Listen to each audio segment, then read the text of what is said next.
It's another huge 3 points for Martin O'Neill and this Celtic side this afternoon.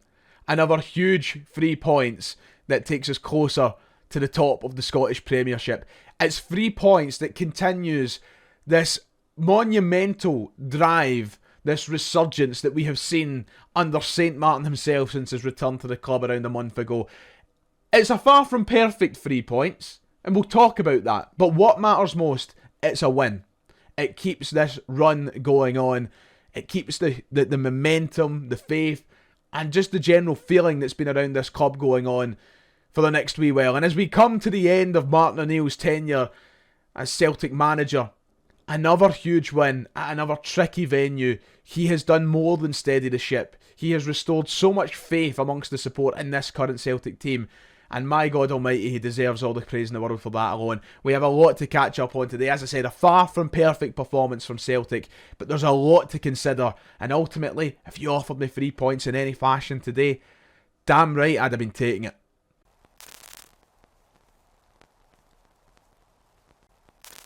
If you haven't already, please make sure to hit like and subscribe. It would be much appreciated. Welcome to the match reaction, where I feel like it's going to be very similar to Thursday's match reaction, where we're going to do a lot more talking about the bigger picture than what we are about the actual game of football played itself. And don't worry, we will actually talk about the game of football that was played at Easter Road this afternoon, but I feel like that 90 minutes alone pales in significance to the actual meaning of a win today, because I'm going to say it how it is. We got away with it today a little bit. It was a bit of a lucky escape at Easter Road for Celtic, and I think you'd be daft to deny that, but you need to consider the context of these wins.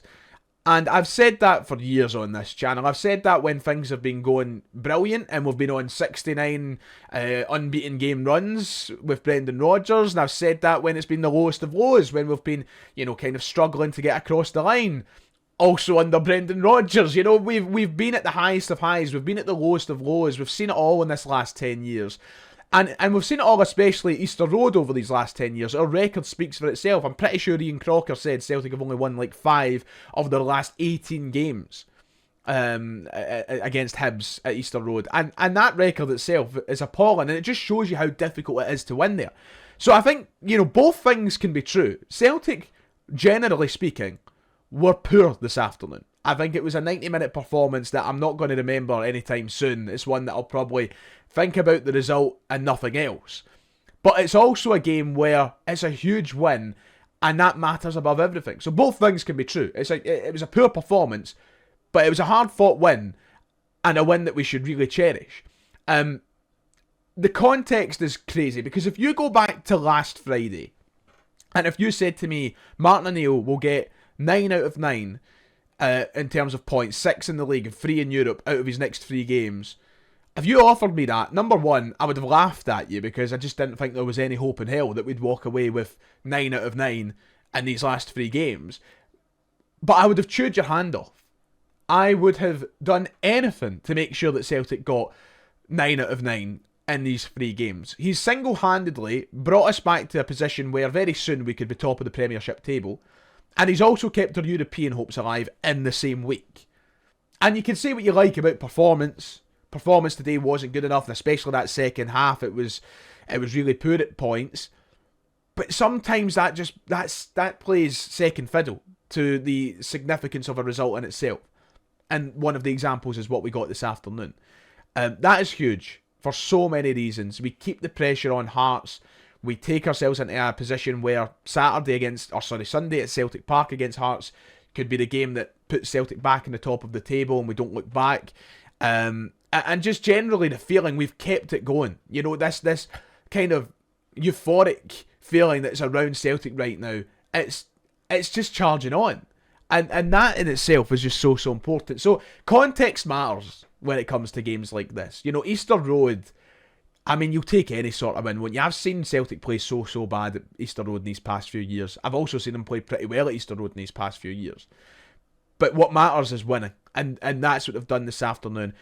Did we get away with it a little bit? Yes, absolutely. But I don't care, to be quite honest, and I'm going to keep that positivity rolling.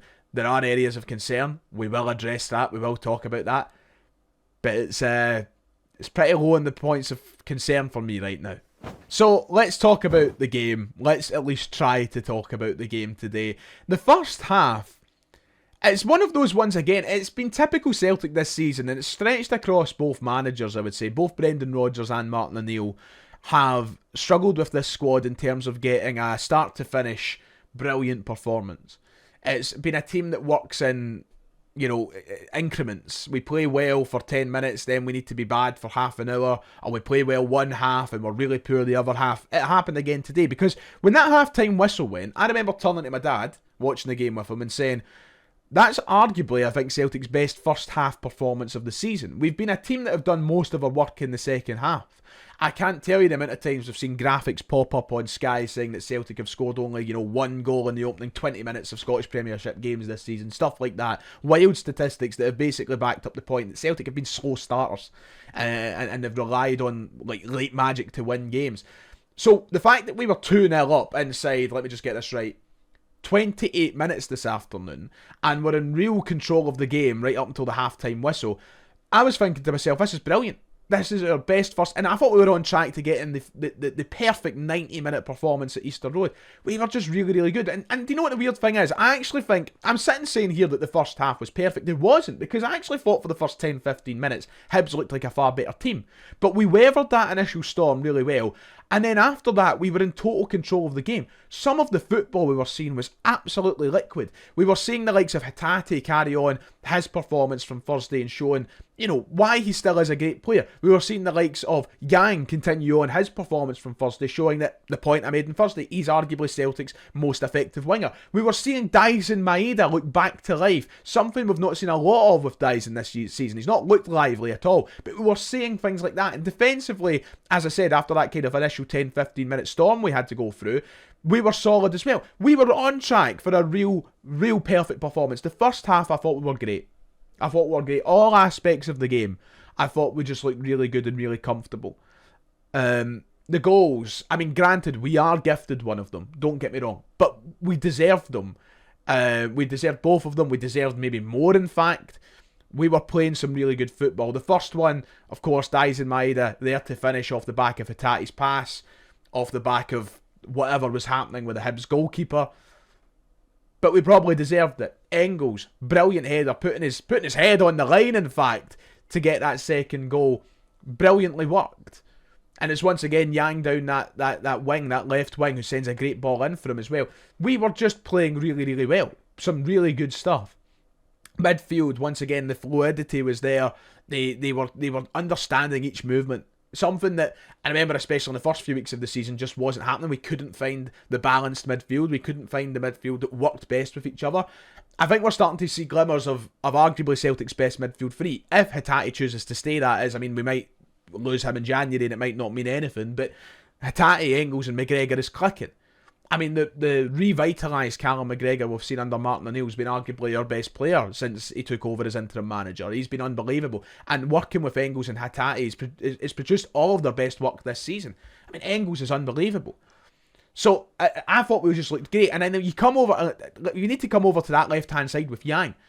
I would be serving a plate of injustice if I never spoke about how good Yang was in the first half.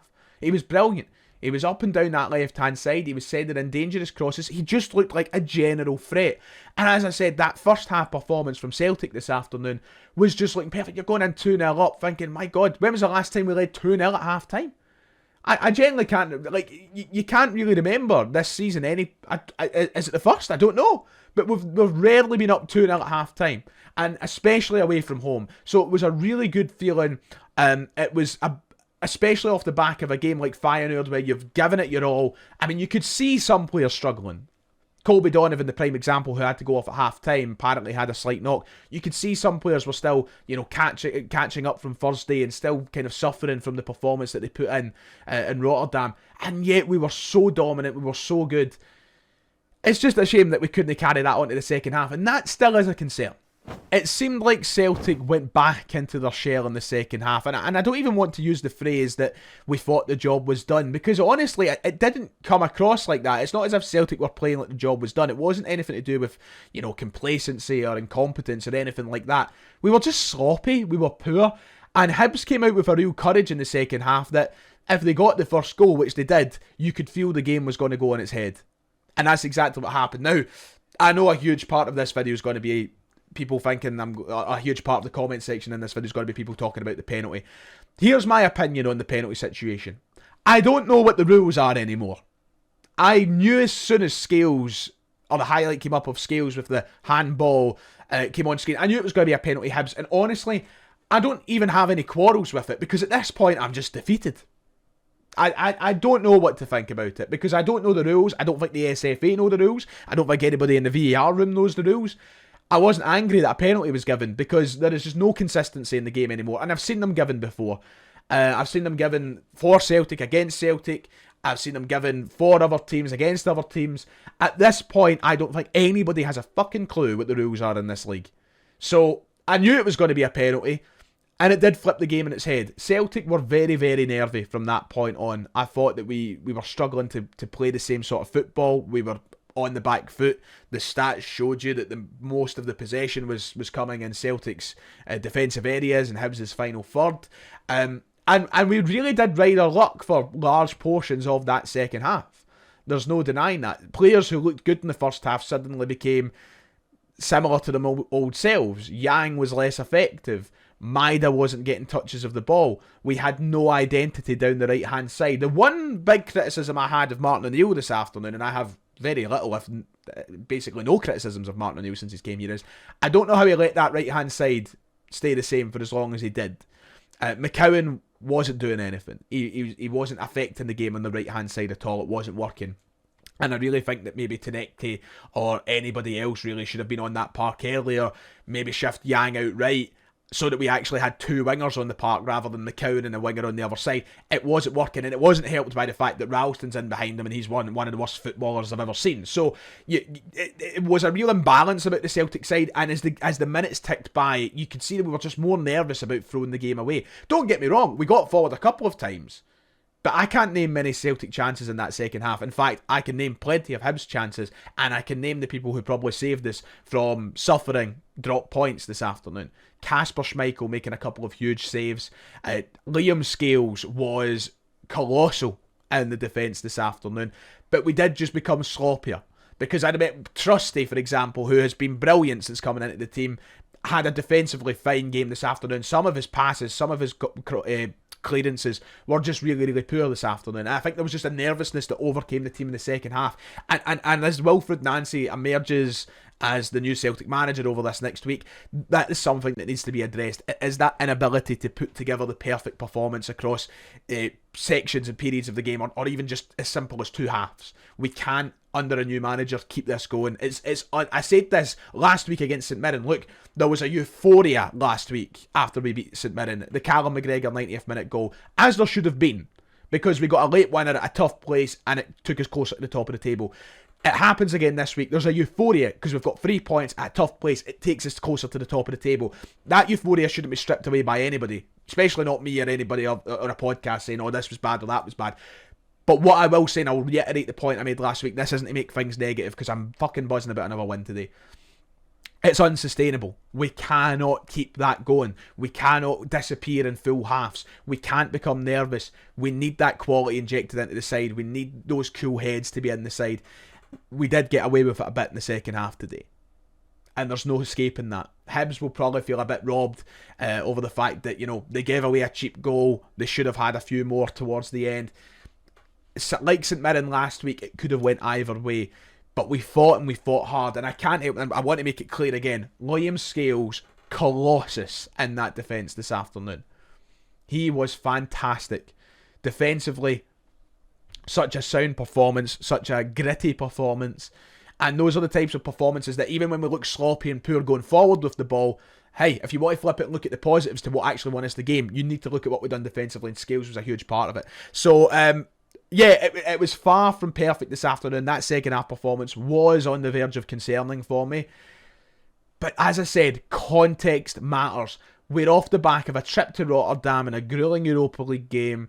We are suffering with so many injuries. We have a squad that has simply been left neglected, all these facts and factors and everything else about this Celtic squad, when you do win these games, it feels even better. So I'm buzzing about it, despite those slight negatives.